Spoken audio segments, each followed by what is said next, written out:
આમ તો આ વ્યક્તિનું નામ કૈલાશગીરી છે, પરંતુ જો તેને શ્રવણ કહેવામાં આવે તો જરા પણ વધારે નહીં લાગે, કારણ કે કૈલાશગીરીના જીવનનું એક જ લક્ષ્ય છે અંધ માતાની અંતિમ ઈચ્છા ચાર ધામની યાત્રા કરાવવાનું। કૈલાશગીરી જે નીકળ્યો છે અંધ માતાને ચાર ધામની યાત્રા કરાવવા।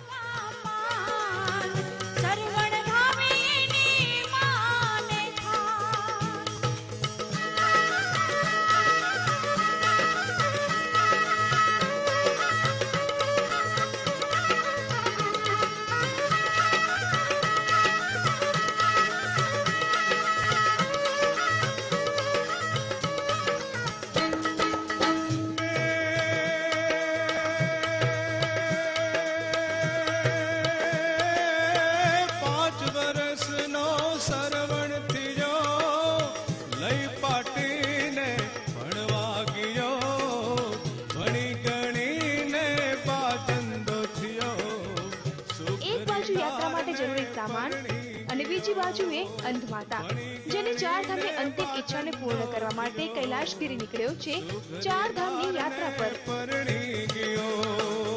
સુગરી નાર મારા વચન સુનો, મારા આંધળા મા બાપની સેવા કરો।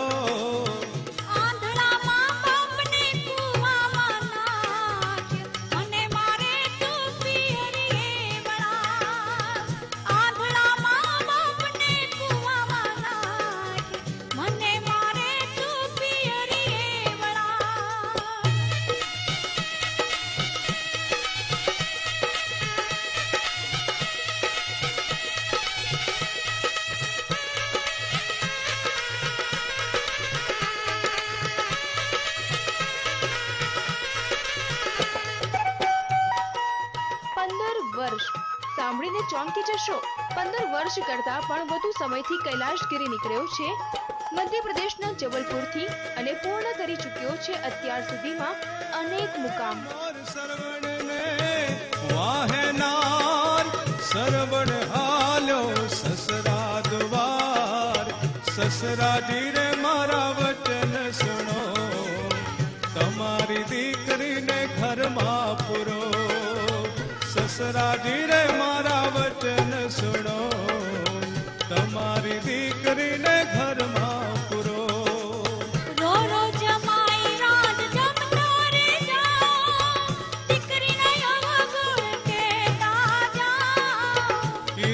ભાગણી નામો કોણ જુએ, મારા આંધળા મા બાપને નાથે કુવે।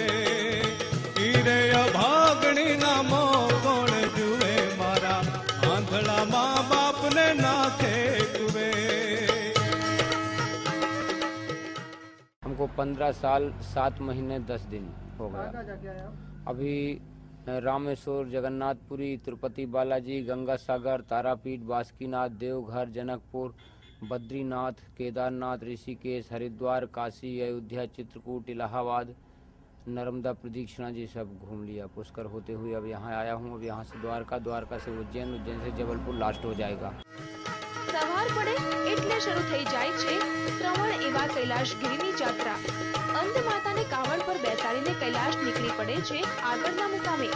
અંધ માતાને થાક લાગે એટલે કૈલાશ રોકાઈ જાય છે અને થાક ઉતરતા નીકળી પડે છે આગળની મંજિલે।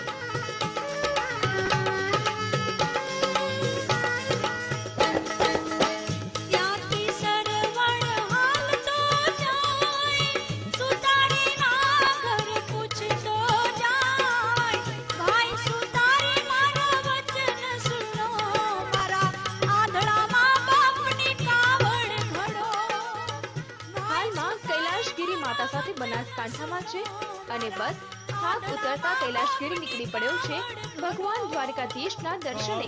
કૈલાશગીરીની તેની માતા પ્રત્યેની આ ભક્તિને જોઈને બનાસકાંઠાના કેટલાક પોલીસ અધિકારીઓએ પણ કૈલાશગીરી અને તેની માતાનું શાળ ઓઢાડીને સન્માન કર્યું હતું। કૈલાશગીરીની તેની માતા પ્રત્યેની આસ્થા જોઈને આજના એ યુવકોએ શીખ લેવાની જરૂર છે, જે તેમના માતા પિતાને કાવડમાં બેસાડીને યાત્રા તો નથી જ કરાવવાના, પરંતુ કમ સે કમ તેમના માતા પિતાના દિલ તો ન દુભાવે।